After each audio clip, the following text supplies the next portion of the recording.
우리 계속해서 이 시대를 분별하는 이야기들을 함께 나눠가고 있습니다. 지금 우리는 포로기 속을 살아가고 있다. 이것을 요즘 말로는 포스트 크리스천덤 시대를 살아가고 있다고 했습니다. 구약과 이스라엘의 그 신약의 모든 이 상황이 비춰보니까 엄청난 부흥의 시대를 지나고 다시 세속화로 인해서 죄로 문들고, 그래서 세상에서는 다시 영향력을 상실하고 세상의 지배를 받고 살아가게 되는 그 흐름이 구약의 포로기와 오늘날의 교회와 성도들의 이 시대가 굉장히 일치한다는 거였어요. 그래서 이제 구약의 이스라엘도 마찬가지였고 우리도 마찬가지로 이제는 이 세상에 살아가면서 세상에 속하여 세상의 그 권세와 그 지배 아래서 이 세상을 살아가면서 어떻게 하면 그럼에도 불구하고 우리는 하나님의 나라의 백성으로 그 정체성을 지키며 살아갈 것인가에 대한 그 문제에 오늘날의 성도와 교회가 직면해 있다는 거예요. 그렇다면 이 포로기를 살아가는 그리스도인들은 어떻게 살아가야 되는가? 역사를 움직이신 하나님의 통치 아래로 들어가야 된다고 했습니다. 이 세상이 어떤 대단한 인물이나 어떤 대단한 패권 국가에 의해서 좌지우지되고 그것이 움직여지는 것 같지만 그게 아니라는 것이었습니다. 여러분, 이스라엘 백성의 그 포로기한 고레스의 칙령에 의해서 70년 만에 이루어지는 것을 보고 와, 이렇게 고레스 한 명이 대단하고 그 페르시아 제국이 대단하고 우리가 생각할 수 있지만 그게 아니라 이 모든 것은 예레미야 29장 10절에 바벨론에서 70년이 차면 너희를 이곳으로 돌아오게 하리라, 그 하나님이 정하신 그 70년이 찼기 때문에 돌아오게 된 건 줄 믿습니다. 그 하나님의 뜻을 이루기 위해서 하나님께서 고레스를 사용하셨다는 거예요. 그래서 이 하나님께서는 이 이스라엘 백성을 통한 하나님의 나라를 이루어가기 위해서 이 세상의 제국들을, 그 제국의 제왕들을 사용하셔서 이스라엘 백성을 향한, 하나님의 나라를 향한 하나님의 계획을 이루어 가시더라는 것입니다. 여러분, 그렇기 때문에 이 세상을 살아가는 하나님의 백성들은 지금 눈앞에 보이는 정치와 어떤 세력과 패권 국가들과 왕들이 아니라 지금 우리가 주목해야 될 것은 온 세상의 역사를 움직이시는 하나님을 바라봐야 될 줄 믿습니다. 그래서 그 하나님의 역사에 어떻게 동참할 것인가, 이것이 그리스도인이라면 가져야 될 기본적인 자세라는 것입니다. 그래서 우리는 다니엘처럼 그 하나님의 역사에 동참해서 살아가기로 뜻을 정하는 인생을 살아야 된다는 거예요. 그 어린 나이에 그 바벨론에 잡혀가서 그 왕의 진미를 먹으라는 명령 앞에서 이것은 우상의 제물이니 내가 먹을 수 없다고 그 왕의 진미를 거부하고 하나님의 나라의 백성으로 살아가기를 선택했던 이 다니엘과 같은 삶을 이 세상 한복판에서 우리는 살아내야 된다는 것입니다. 그런데 우리가 직장 생활만 해도 그렇잖아요. 이 세상 속에서 믿음을 지키면서 살아간다는 게 쉽습니까? 어렵습니까? 우리 남자 성도님들 쉽습니까? 어렵습니까? 대답이 없으신 걸로 봐서 굉장히 어렵다는 거예요. 근데 다니엘은 그걸 어떻게 이겨낼 수 있었다고 했습니까? 하나님이 다니엘에게 은혜를 입게 하셨고, 어떤 은혜를 입었었던 거예요? 기도할 수 있게 되는 은혜를 입게 하셨고, 그 기도를 통해서 하나님과 연결되어서 하나님의 뜻을 깨달아 아는 자가 되었던 거예요. 그래서 다니엘은 단순히 뜻을 정한 인생이 아니라 뜻을 깨닫는 자였다는 거예요. 하나님의 뜻을 발견하는 자였습니다. 하나님이 온 세계와 열방을 어떻게 움직이시는지, 그 하나님께서 시기와 기한을 어떻게 정하시는지, 그 하나님의 역사의 흐름을 깨달아 아는 자였다는 거예요. 그래서 이 다니엘이 먼저 깨달은 것이 무엇이었습니까? 70년의 비밀이었어요. 다니엘서 9장 2절 말씀에 선지자 예레미야에게 알려주신 그 연수를 깨달았나니 곧 예루살렘의 황폐함이 70년 만에 그치리라. 그 70년이라는 시간, 그 물리적인 70년의 시간 동안에 이 바벨론 포로 생활을 이제 청산하고 예루살렘으로 다시 돌아가게 된다는 사실을 이 다니엘은 하나님과 연결되어 기도하는 가운데 깨달을 수 있었다는 거예요. 근데 여러분, 왜 70년이라고 했습니까? 이 70년의 비밀이 무엇이었습니까? 역대하 36장 34절 35절 말씀을 보니까 너희가 원수의 땅에 살 동안에 너희 본토가 황무할 것이므로 땅이 안식을 누릴 것이라. 그때 땅이 안식을 누리니 너희가 그 땅에 거주하는 동안 너희가 안식할 때 땅은 쉬지 못하였으나. 그러니까 이스라엘 백성이 왜 포로로 잡혀갔는가를 이 성경은 한 문장으로 정확하게 요약하고 있는데 그게 뭐예요? 그들이 안식하지 않았기 때문에 결국 70년 동안 그 전에 하지 않았던 안식년을 몰아서 안식하게 되었다. 너희가 그 땅을 벗어나야지만 그 땅이 안식을 얻을 수 있기 때문에 내가 너희를 그 땅에서부터 격리시켰다, 이거였어요. 왜 안식이 중요한가는 다음 시간에 좀 더 살펴보도록 하겠습니다. 여러분, 그래서 다니엘이 이걸 깨닫는 거야. 우리가 안식하지 않아서 이 바벨론 땅으로 격리되었구나. 그리고 70년이라는 그 숫자가 차면, 안식의 숫자가 가득 차면 우리가 다시 예루살렘으로 돌아가겠구나. 그날이 정말 얼마 멀지 않았네.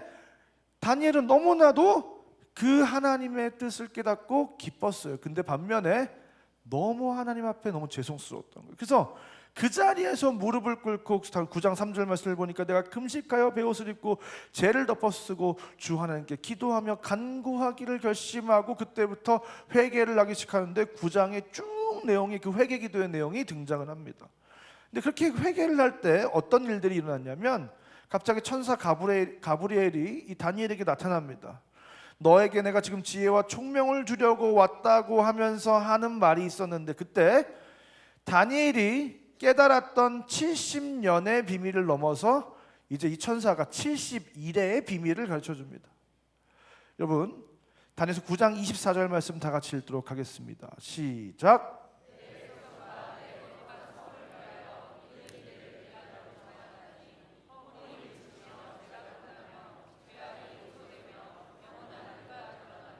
환상과 예언이 응하며 또 지극히 거룩한 이가 기름 부음을 받으리라. 그러니까 이스라엘 백성과 예루살렘을 위해서 어떤 특정한 기간을 하나님께서 설정해 두고 그 하나님의 시간표대로 이 예루살렘과 이스라엘 백성의 역사가 흘러갈 텐데 그게 바로 얼마라는 거예요? 70일에다. 한 일에는 뭐예요? 얼마예요? 우리가 지금 신앙생활을 지금 한 60년, 70년 했습니다, 여러분. 한 일은 우리가 다니엘 기도회 새 일의 기도회라고 하잖아요. 며칠이에요? 21일. 그럼 한 일에는 얼마예요? 새 일회가 21일이니까 나누기 3하면 7일. 좋습니다, 여러분. 굉장히 똑똑하시네요. 나누기도 잘하시고. 박수. 자, 나누기도 굉장히 잘하시고. 자, 그래서 한 일에는 7일이에요, 7일. 새 일의 기도회가 21일인 거죠. 70일이면 얼마인 거예요? 7을 곱하면 490일인 거예요. 근데 이제 이 성경에서 이 491을 우리는 490년으로 받아들이는데요. 그 근거가 무엇이냐면 욥기 10장 5절 말씀을 보니까 주의 날이 어찌 사람의 날과 같으며 주의 해가 어찌 인생의 해와 같기로. 그러니까 하나님이 일로 잡으시는 것과 사람의 일이 다르고 하나님이 해로 잡으시는 것과 사람의 해가 다르다는 거예요. 그래서 민수기 14장 34절도 보니까 그 땅을 정탐한 날 수인 40일의 하루를 1년으로 쳐서 40년간 너희의 죄악을 담당할지니. 그래서 이스라엘 백성이 정탐하는 동안 막 이렇게 하나님께 범죄했던 그것들로 인해서 40일을 실수했는데 40년 동안 광야를 뺑뺑이 돌게 된 거예요. 그래서 하나님은 이 하루를 1년으로 치시는 그 하나님의 셈법이 있는데 그래서 실제로 이제 이 하나님의 어떤 시간들, 하나님의 정하신 뜻들을 계산할 때 하루를 1년으로 계산을 해요. 그래서 에스겔서 4장 6절에서도 그 수가 차거든 너는 오른쪽으로 누워 유다 족속의 죄를 담당하라. 내가 내게 40일로 정하였나니 하루가 1년이니라. 그래서 이제 70일에 490일을 우리는 이제 490년으로 환산해서 이제 생각을 해볼 겁니다. 그렇다면 도대체 이 70일의 비밀은 무엇인가? 7 곱하기 70.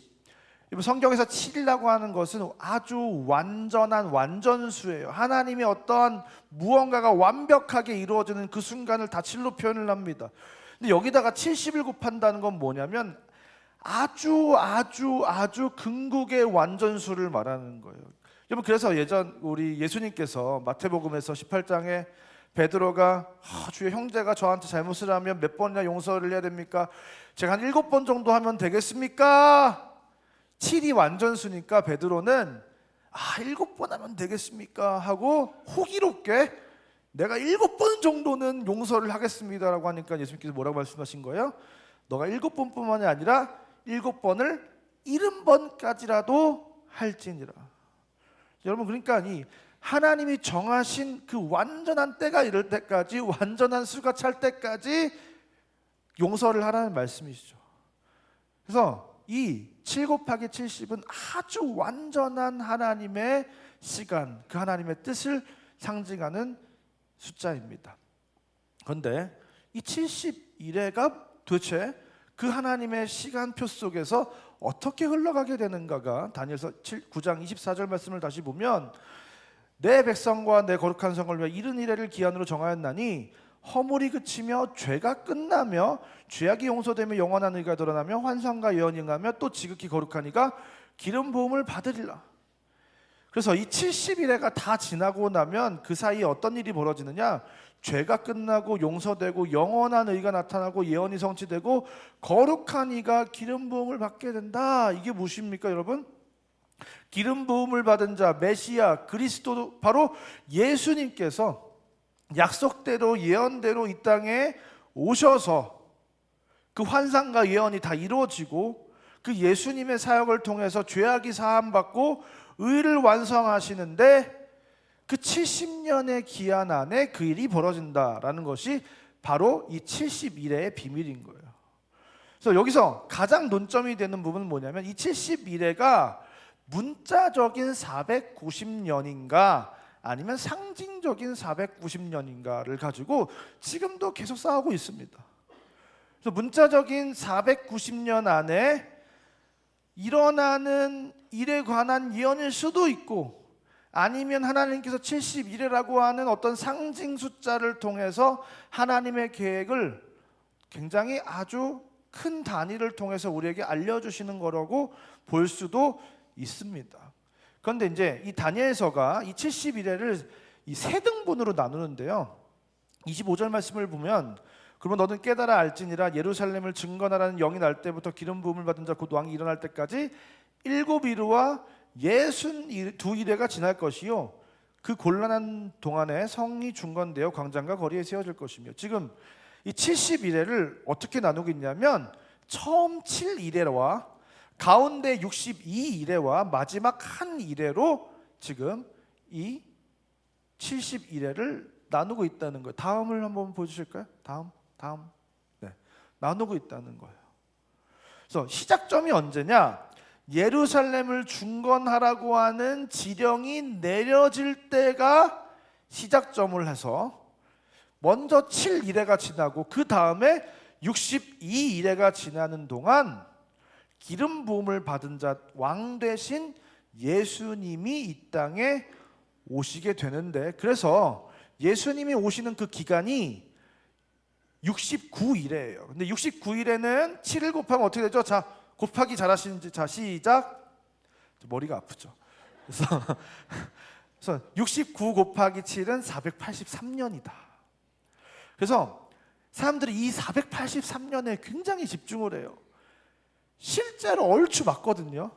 그래서 483년을 문자적으로 해석을 하려고 엄청 노력을 하는데, 그래서 이걸 해석하려면 어떤 게 문제가 되냐면, 예루살렘을 중건하라는 그 명령이 내려지는 그 순간이 언제냐가 굉장히 중요한 거예요. 그래서 처음 고레스 칙령을 받아서 이스라엘 백성이 귀환하라고 하는 그 명령인 538년이냐, 아니면 멈춰진 성전 건축을 다시 시작할 때 다리오 왕의 명령이냐, 아니면 에스라가 귀환할 때 아닥사스타의 왕의 명령인 457년이냐, 기원전 457년이냐, 어디를 선택하느냐에 따라서 거의 한 80년 차이가 나기 때문에 되게 애매한 거예요.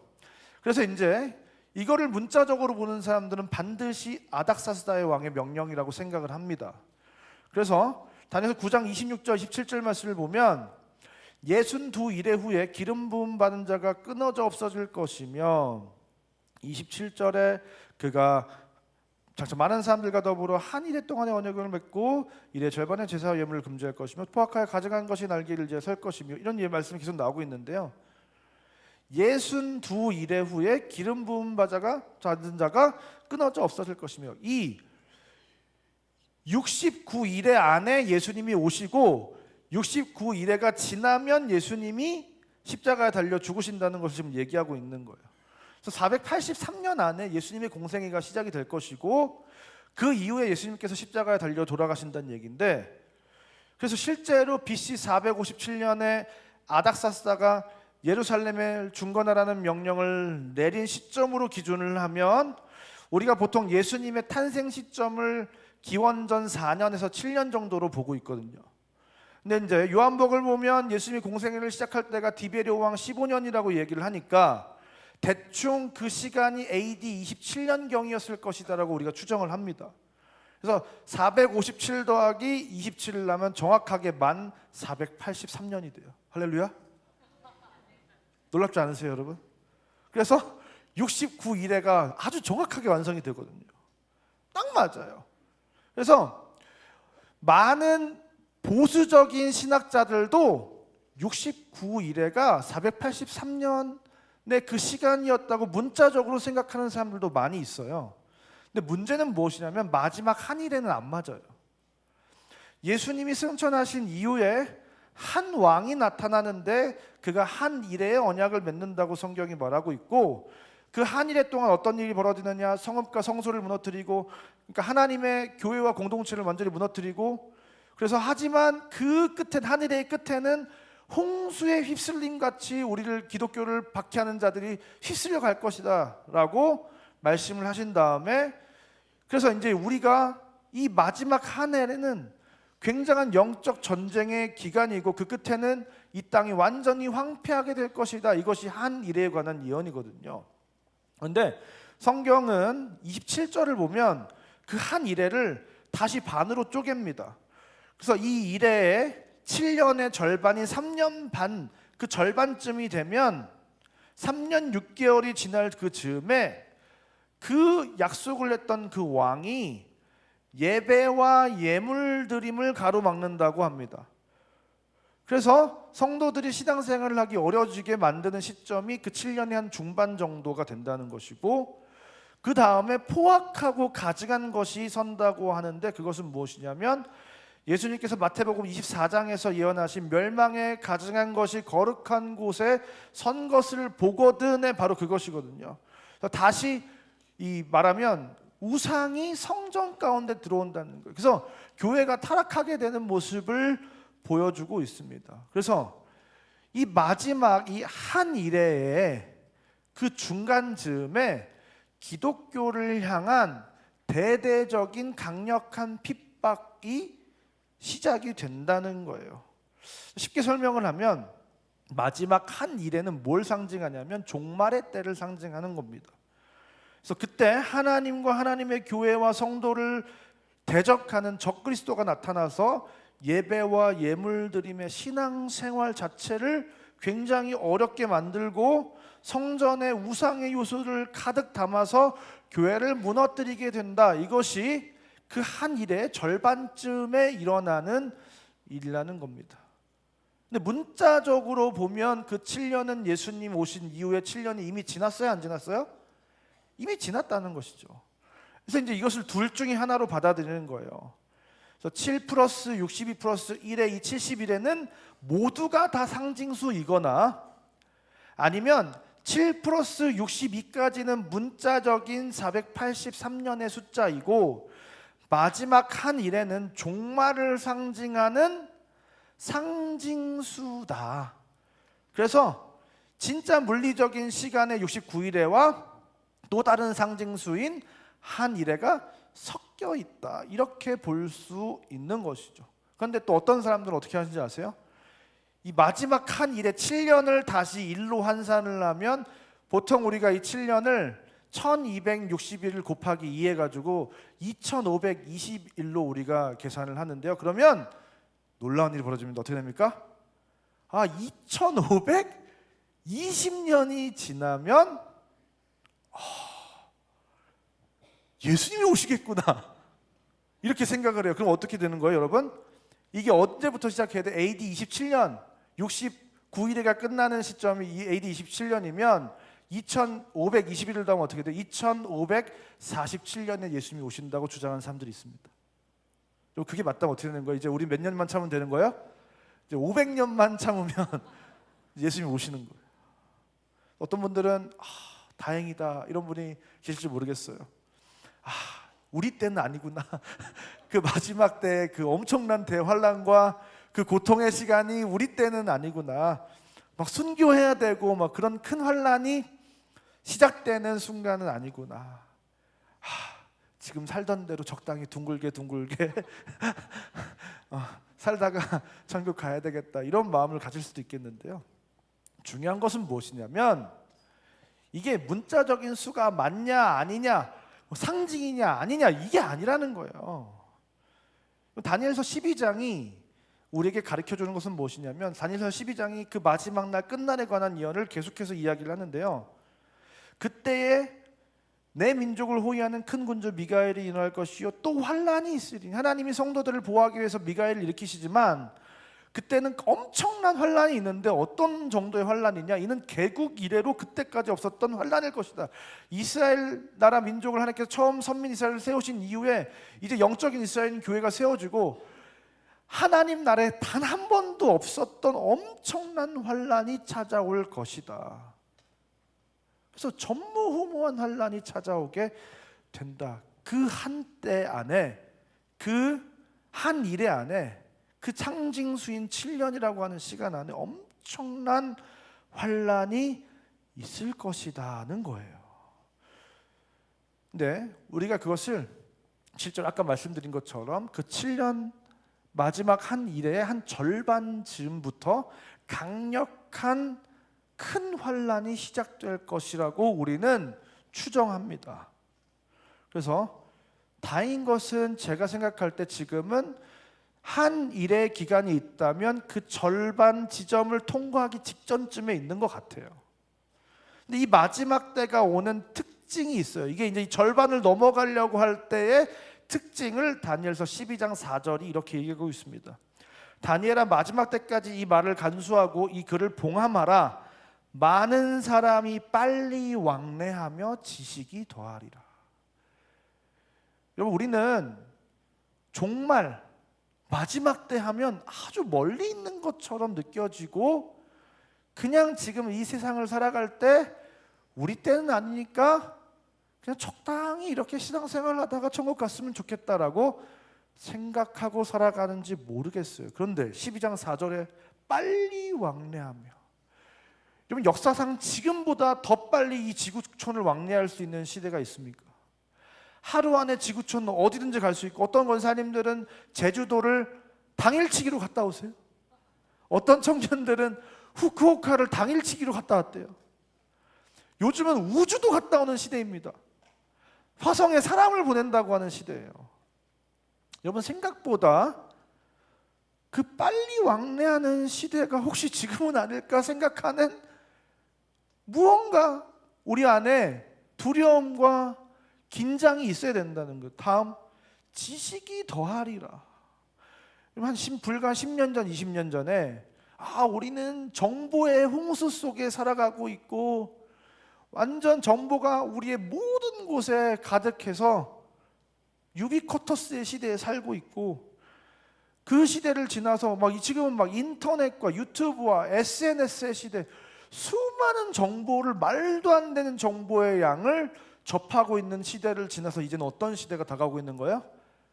챗 GPT의 시대, AI의 시대가 지금 찾아왔습니다. 교수님들이 뭐라고 하는지 아세요? 박사 과정을 밟고 있는 조교 10명보다 챗 GPT 1명이 낫다고 얘기하신대. 그러니까 이 시대는 우리가 상상할 수 없을 정도로 엄청난 정보를 받아들이게 되는, 지식이 더하리라의 세상에 어쩌면 우리가 살아가고 있다. 어쩌면 우리는 그 종말의 한가운데를 지나가고 있다고 우리는 생각할 수 있습니다. 지금이 생각보다 종말적이라는 것을 하나님은 깨닫기 원하시는 거예요. 그때가 어딘지가 중요한 게 아니라. 여러분, 그래서 다니엘서 12장 말씀을 보니까 다니엘이 또 다른 환상을 보는데 강을 두고 강 사이에 두 사람이 서 있습니다. 한 사람은 세마포 옷을 입은 예수님이었고, 그래서 다른 한 사람이 예수님께 물어요. 종말의 때 그 끝이 언제입니까? 라고 묻습니다. 그러니까 하나님, 예수님께서 막 알 수 없는 얘기를 막 하세요. 한 때와 두 때와 반 때가 지나고 뭐 어쩌고 저쩌고. 그래서 환란 속에 성도들이 거의 초죽음에 이를 때 이 모든 일이 끝날 것이다라고 말씀을 하세요. 근데 다니엘이 듣는데 잘 이해가 안 되는 거예요. 진짜 그때가 어느 때쯤인지 이해가 안 되는 거예요. 그래서 다니엘이 질문을 합니다. 8절과 9절 말씀 다 같이 읽도록 하겠습니다. 시작.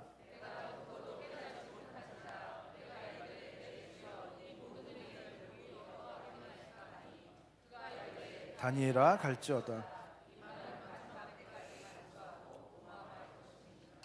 이 모든 일의 결국이 어떻게 되는 거라고요? 그렇게 다니엘이 물었습니다.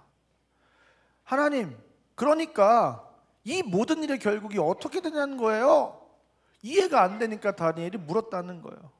그러니까 하나님이 뭐라고 말씀하세요? 다니엘아, 갈지어다. 뭐예요? 더 이상 알려고 하지 말고 그냥 가라는 거예요. 그러니까 그 끝이 언제 오는지 그게 중요한 게 아니라, 그거 알려고 하지 말고 그 끝이 가까워 올수록 너희는 이 종말을 향하여 나아가고 있는 이 세대 속에서 어떻게 살아가야 하는지 거기에 집중을 하라는 것입니다. 종말이 언제 오는지는 하나님이 안 알려주세요. 요한계시록을 쓴 요한한테도 안 가르쳐주고, 예수님도 이것은 하나님에게 달려있다고 얘기하면서 그 대답을 회피하셨잖아요.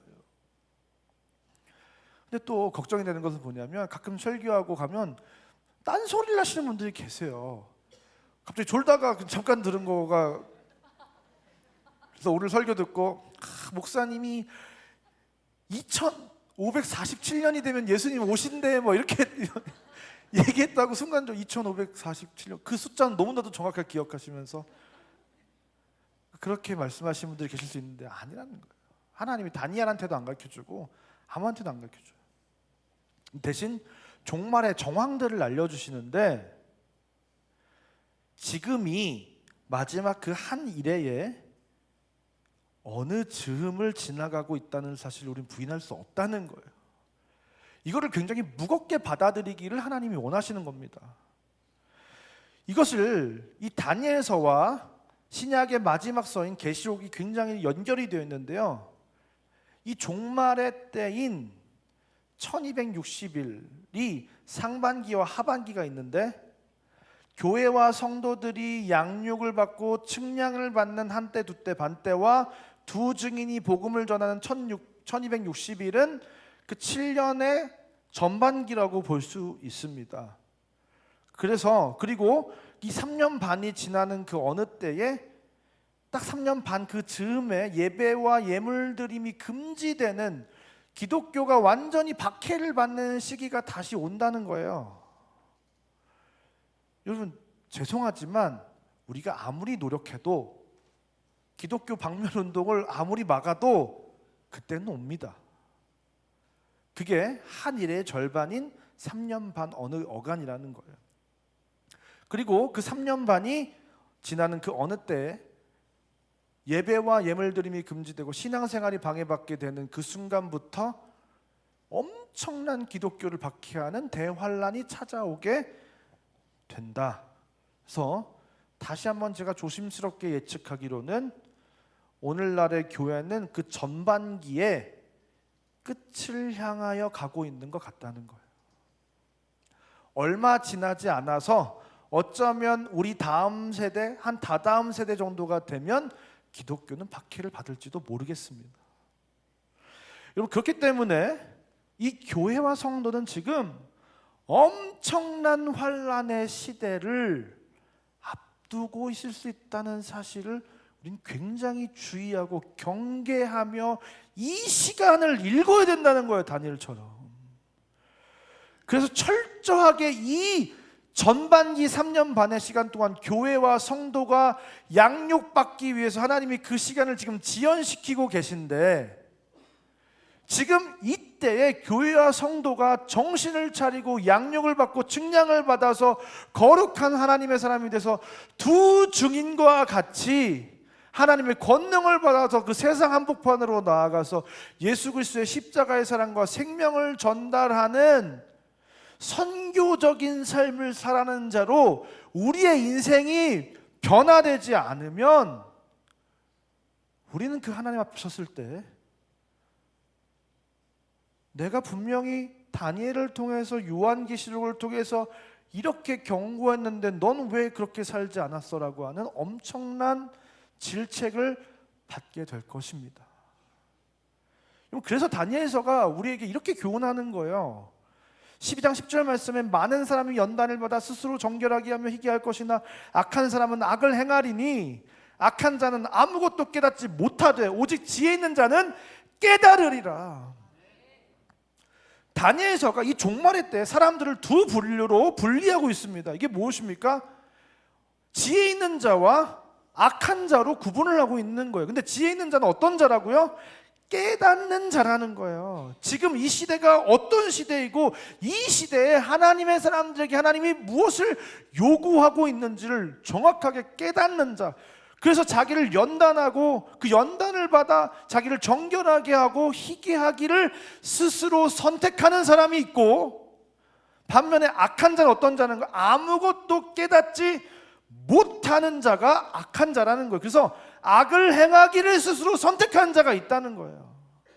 그렇기 때문에 저와 여러분 오늘 이 시간 이 말씀을 가볍게 여기는 것이 아니라 내 인생을 뒤흔들 그 하나님의 엄중한 말씀으로 받아들여야 될 줄 믿습니다. 저와 여러분 오늘 이 시간 깨닫는 자, 그 지혜 있는 자가 되어야 될 줄 믿습니다. 아니면 어떤 자가 되는 걸 깨닫지 못하는 악한 자로 살아가게 된다는 거예요. 그래서 이 다니엘서 12장이 우리에게 굉장히 유명한 말씀을 하는데 그게 뭐예요? 12장 3절에 지혜 있는 자는 궁창에 빛과 같이 빛날 것이요 많은 사람을 옳은 대로 돌아오게 한 자는 별과 같이 영원토록 빛나리라. 이 마지막 때에 하나님이 우리에게 요구하시는 엑기스와 같은 삶인 거예요. 지혜 있는 자가 돼서 자기를 정결케 하고 많은 사람을 옳은 대로 돌아오게 하는 두 증인과 같은 삶을 살아야 된다는 것입니다. 사랑하는 상국의 성도 여러분, 이 세상은 점점 더 악해져만 가고 어지럽고 혼탁한 세상 속을 우리는 정신없이 달림박질하면서 살아가고 있는 것 같습니다.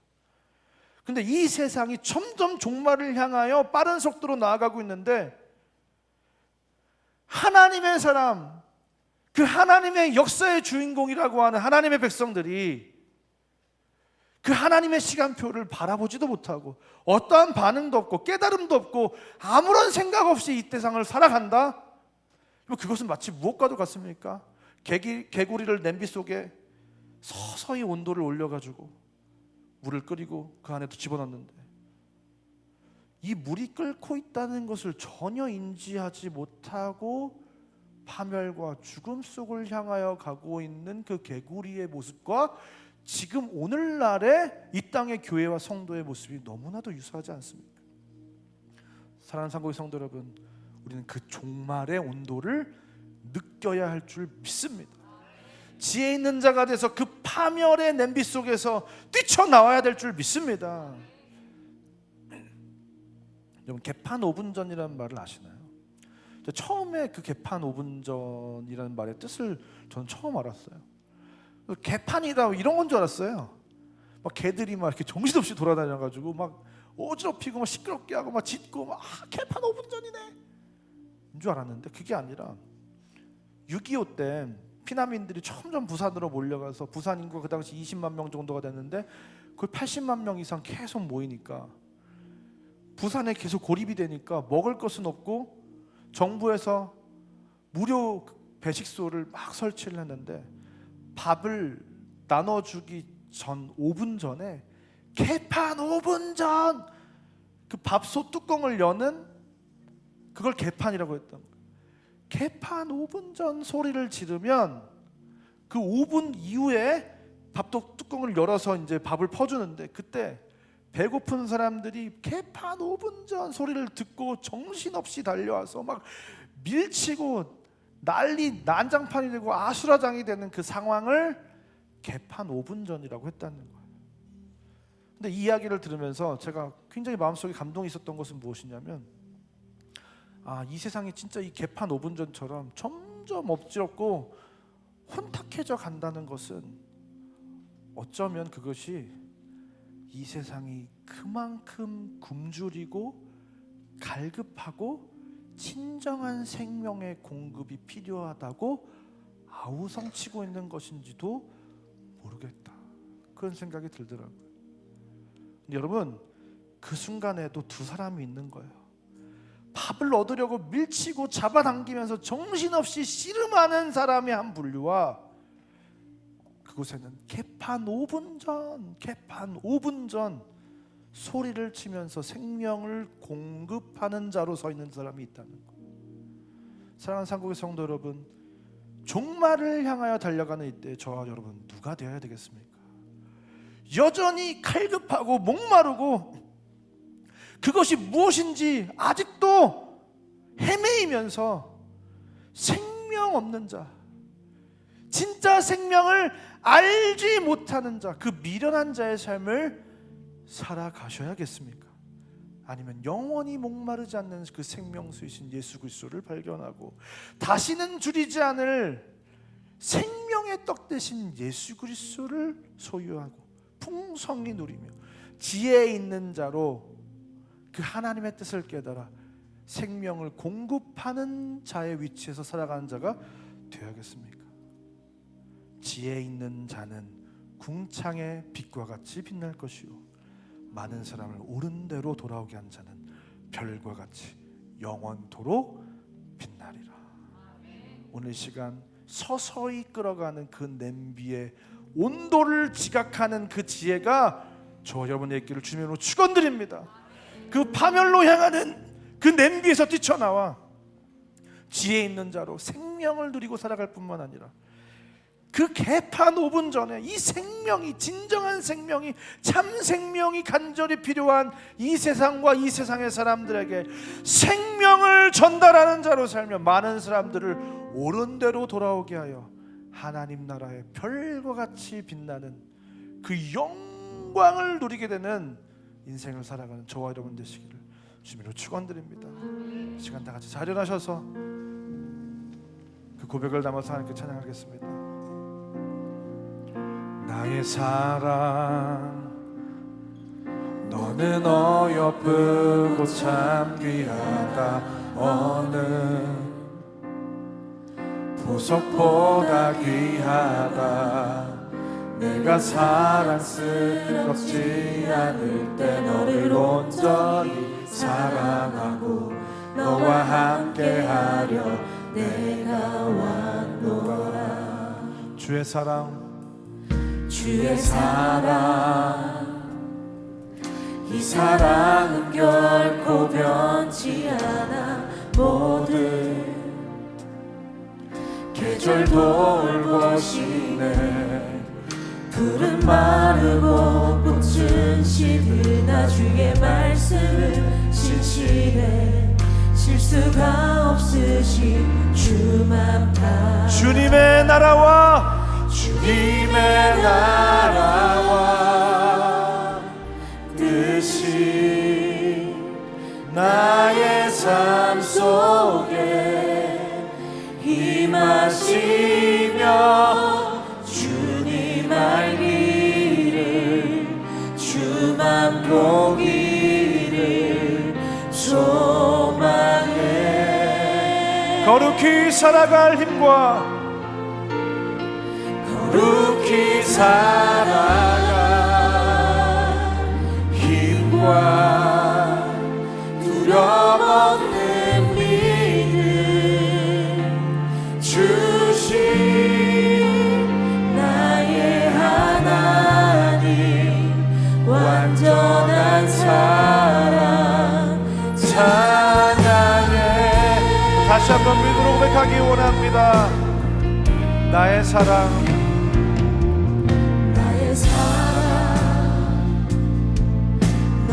너 옆으로 참 귀하다. 어느 보석보다 귀하다. 내가 사랑스럽지 않은데 너를 온전히 사랑하고 너와 함께하려 내가 왔노라. 주의 사랑, 주의 사랑,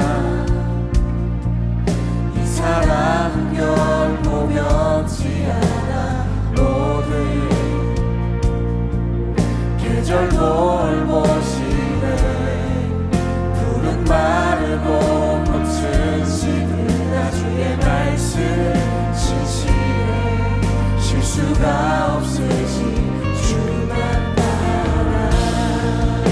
주님의 나라와 뜻이 나의 삶 속에 임하시며 주님 알기를 주만 보기를 소망해. 거룩히 살아갈 힘과 거룩히 살아갈 힘과 두려움 없는 믿음 주신 나의 하나님. 완전한 사랑 찬양해. 찬양하리 만군의 주, 찬양하리 만군의 주. 영원히 함께 하시네. 존귀하신 사랑의 왕 영원히 통치하. 찬양하리 만군의 주, 찬양하리 만군의 주. 영원히 함께 하시네. 존귀하신 사랑의 왕 영원히 통. 주님의 나라와 뜻이, 주님의 나라와 주님, 그 주님의 뜻에 우리의 삶이 동참되기 원합니다. 그 주님의 시간 속으로 우리가 들어가기 원합니다. 주님 그것을 깨닫는 지혜 있는 자가 되기 원합니다. 그 지혜 있는 자가 되어 우리의 인생을 거룩하게 하기를 선택합니다. 그 살아갈 힘과 두려움 없는 믿음 주신 나의 하나님. 완전한 사랑. 자, 우리 마지막으로 우리 두 손을 높이 들고 주님의 나라와 뜻이, 주님의 나라와 뜻이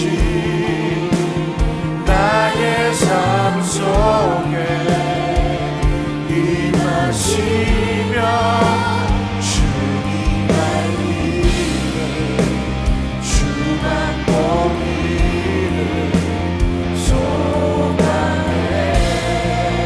거룩히 살아갈 힘과 거룩히 살아갈 힘과 두려움 없는 믿음 주신 나의 하나님. 완전한 사랑 찬양해. 여러분, 지금 우리가 그 지혜 있는 자의 모습을 살아가지 못한다고 할지라도 너무나도 부족하고 이 세상 속에서 아무것도 아닌 교회와 성도들이라고 할지라도 하나님은 지금도 여전히 나의 사랑, 나의 어여쁜 자라고 우리를 바라보신 줄 믿습니다. 너희가 여전히 검지만 검으나 아름답다라고 바라보신 줄 믿습니다. 하나님은 우리를 향한 이 땅의 교회와 성도를 향한 그 기대와 소망을 절대로 꺾지 않는 분이신 줄 믿습니다. 이제 우리가 그 하나님의 기대에 부응해야 될 때가 된 줄 믿습니다. 여러분, 지옥으로 가는 길은 절벽이 아니라 낭떠러지가 아니라 평평한 내리막길이라고 했습니다. 저와 여러분은 지금 어느 방향으로 걸어가고 있습니까? 인생의 안락함과 편의를 위해서 살아가다 보니 어느 순간 내가 그 지옥으로 걸어가는 길을 걸어가고 있는 것은 아닙니까? 오늘 시간 나도 모르게 그 평평한 내리막길을 걸어가고 있었다. 아니 그 서서히 끓고 있는 냄비에 뜨뜻하다 온천욕을 즐기고 있었다. 여러분, 이제 저와 여러분은 거기로부터 나와야 할 줄 믿습니다. 그 발걸음을 돌이켜야 할 줄 믿습니다. 이 시간 한번 기도할 때 주님, 우리가 이 시대와 상황을 분별하는 지혜 있는 자가 되게 하여 주시옵소서. 그래서 그 하나님의 시간표 속에서 지혜 있는 자로 자신을 지켜 깨끗이 하며 많은 사람을 옳은 대로 들어오게 하는 그 하늘의 별과 같이 빛나는 영광스러운 인생으로 살아가게 해달라고, 그 삶을 살아가는 데 지혜와 용기와 믿음을 더해달라고 시간 다 같이 주님을 부르고 간절히 나가겠습니다. 주여,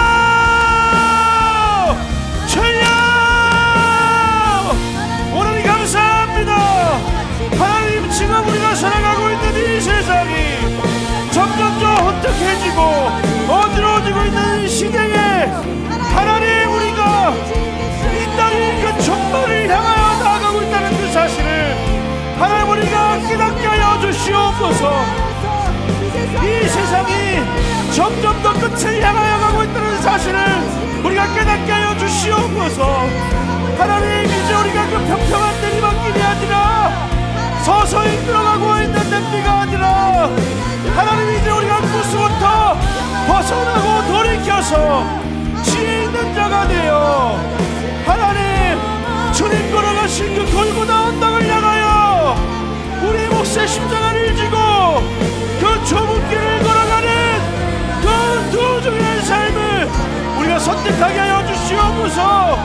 자신을 깨끗해 하고 하나님 이 세상 가운데 그 아우성치고 쓰러지게 돼버린 그 세상 가운데 개팔 오분전을 외치며 그 생명이신 예수 그리스도를 이 세상 가운데 공급하는 하나님, 그 놀라운 일에 동참하는 우리 인생을 다 될 수 있도록 원하는 역사하시고 인도하여 주시옵소서. 주님, 우리 인생 가운데 그 하나님의 나라를 세워가는 그 하나님의 뜻 가운데 그 하나님의 시간표 속으로 우리가 들어가기 원하오니 주님, 우리를 붙드시고 사용하시고 믿음을 주시고 힘을 주시고 용기를 주셔서 우리가 그 믿음의 발걸음을 묵묵히 한 걸음 한 걸음 걸어가는 위대한 하나님의 사람들, 영광스러운 하나님의 교회들 될 수 있도록 오늘 역사하시고 인도하여 주시옵소서. 찬양하리 만군의 주 영원히 함께 하시네. 존귀하신 사랑의 왕 영원히 고지하시네. 찬양하리 만군의 주 영원히 함께 하신 존귀하신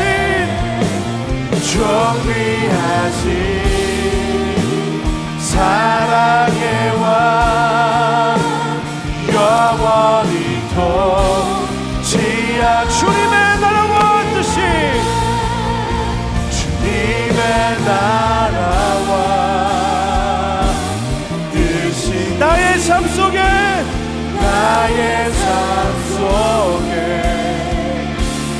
임하시며 주님 알기를 주만 보기를 소망해 거룩히 살아갈 힘과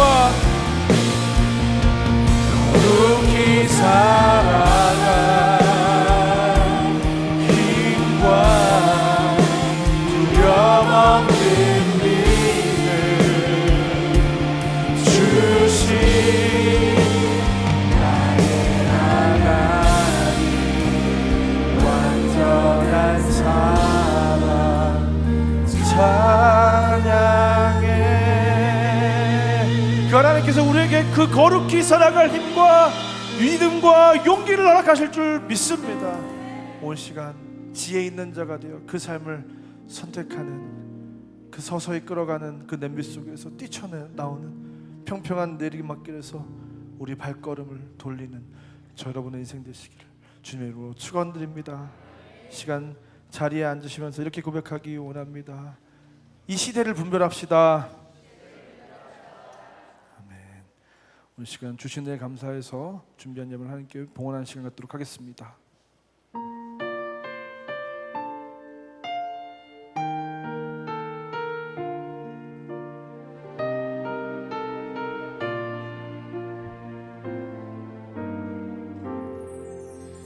먼저 그 나라와 의를 구하라. 그 나라와 그 의를 그리하면 이 모든 것을 너희에게 더하시리라.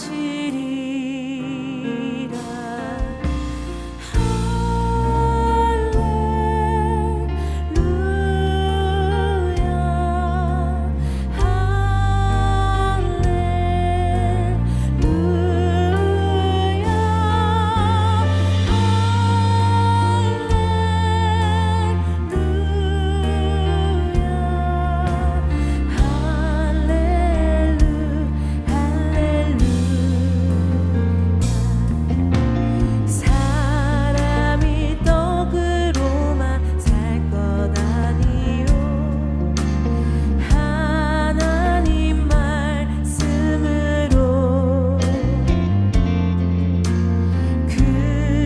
그리하면 이 모든 것을 너희에게 더하시리라.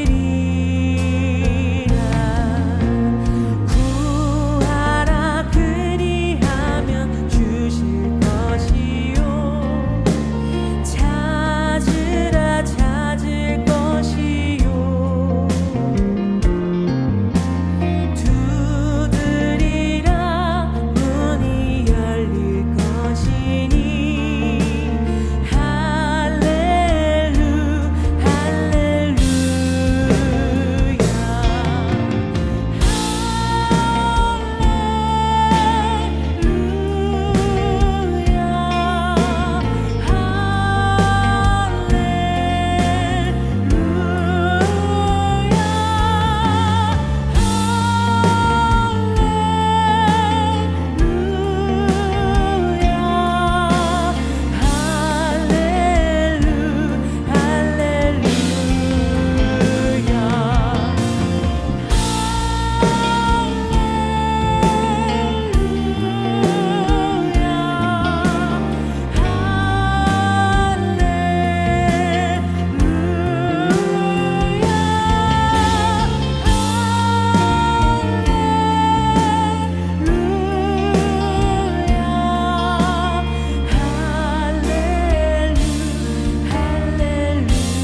우리 간사님, 찬양 간사님 새로 오셨는데 목소리 너무 좋으시죠?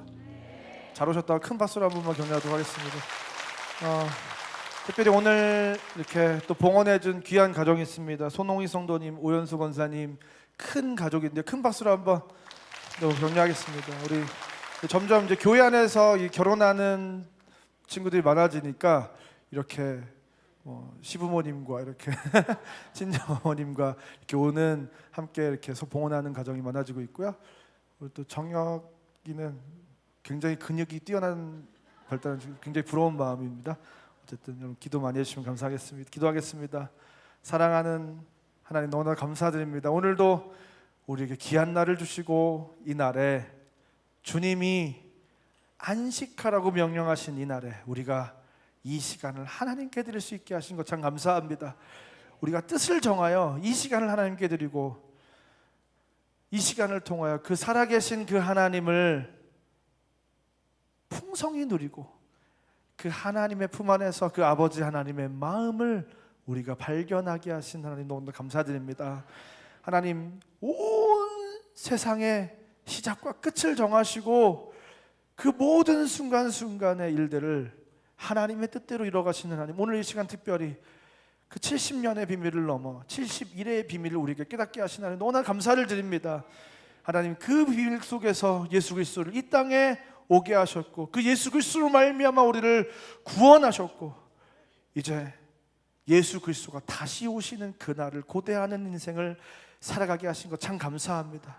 그러나 우리는 이 세상을 살아가면서 세상의 편의와 안락함과 그 쾌락에 물들어서 서서히 그 지옥을 향하는 내리막길을 걸어가고 있었음을 고백합니다.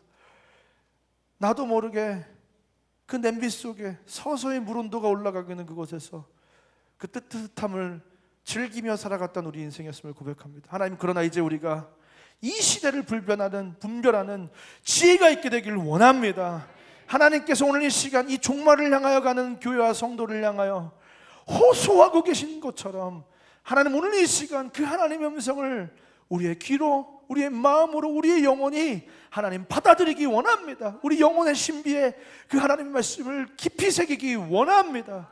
하나님 이제 우리가 그 종말을 향하여 나아가는 그 하나님의 때를 준비하는 우리 인생들 다 되게 하여 주시옵소서. 우리 인생이 내 인생, 내 삶, 내 인생의 성공 그 목표를 향해서 달려가는 인생이 아니라 시대를 분별하여 그 하나님의 시대 속에서 나의 존재는 무엇으로 하나님의 그 역사에 동참할 수 있을 것인가를 고민하며 하나님 그 하나님의 뜻에 우리의 인생을 내어드리는 하나님 우리 모두가 다 되게 하여 주시옵소서. 지혜 있는 자로 오늘 이 시간부터 그 세속을 역류했던 다니엘과 같이 거센 세속의 파도에 하나님의 말씀을 붙들고 그 하나님의 말씀에 귀를 기울여서 끝까지 거룩을 지켜내는 인생 되게 하여 주시옵소서.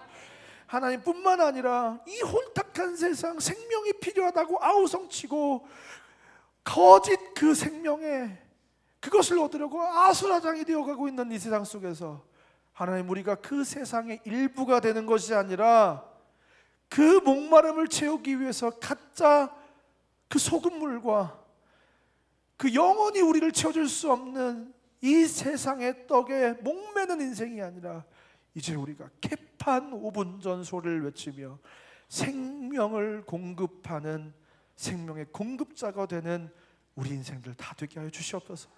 그래서 지혜 있는 자는 궁창에 별과 같이 빛나고 많은 사람을 옳은 대로 돌아오게 한 자는 하늘의 별과 같이 빛나게 되는 그 영광스러운 인생, 머지않아 주님을 다시 만나는 그날에 하나님 제가 끝까지 지혜 있는 자로 그 시대를 분별하며 하나님의 뜻을 위해 몸부림치고 살았다고, 때때로 실수도 있고 연약해 넘어진 적도 있지만 그러나 내가 그 표대를 향해서 달려갔다고 고백할 수 있는 자랑스러운 인생 될 수 있는 우리 인생 될 수 있도록 하나님께서 은혜를 베풀어 주시옵소서.